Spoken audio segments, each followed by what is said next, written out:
বর্তমানে ইরান ও ইসরায়েলের মধ্যে চলতে থাকা সংঘর্ষ গোটা মধ্যপ্রাচ্যে এবং বিশ্বজুড়ে এক অশান্ত পরিবেশ তৈরি করেছে।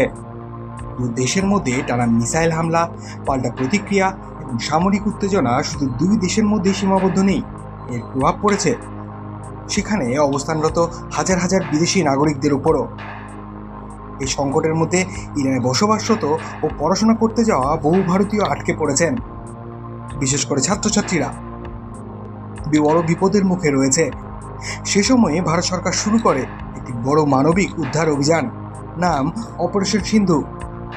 এই অভিযানের আওতায় এখনো পর্যন্ত 500-রও বেশি ভারতীয় নাগরিককে নিরাপদে দেশে ফিরিয়ে আনা হয়েছে।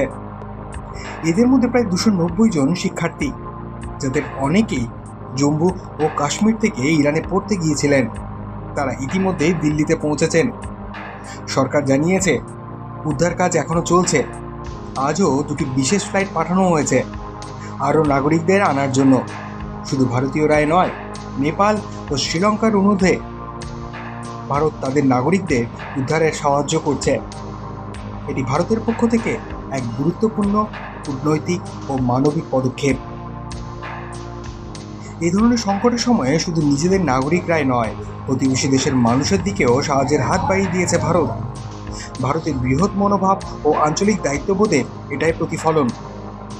এদিকে ইরান ও ইসরায়েলের সংঘর্ষের তীব্রতা আরও বেড়েছে। ইরানের কোম শহর ও ইসরায়েলের হোলন শহরে চলছে তীব্র মিসাইল হামলা।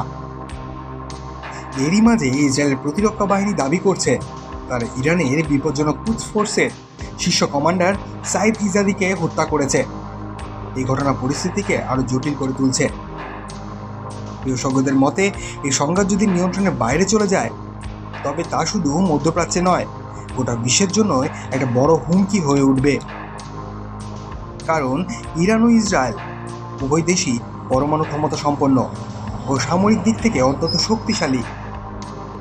এই পটভূমিতে ভারতের মতো দেশ যখন শান্তিপূর্ণ উপায়ে উদ্ধার ও মানবিক সাহায্য করছে, তখন তা শুধু একটি রাষ্ট্রের দায়িত্ব পালন নয়, বরং এক শান্তিপূর্ণ বিশ্ব গঠনের প্রচেষ্টাও বলা যেতে পারে। ভারতের এই উদ্যোগকে অনেকেই বাহবা জানাচ্ছে।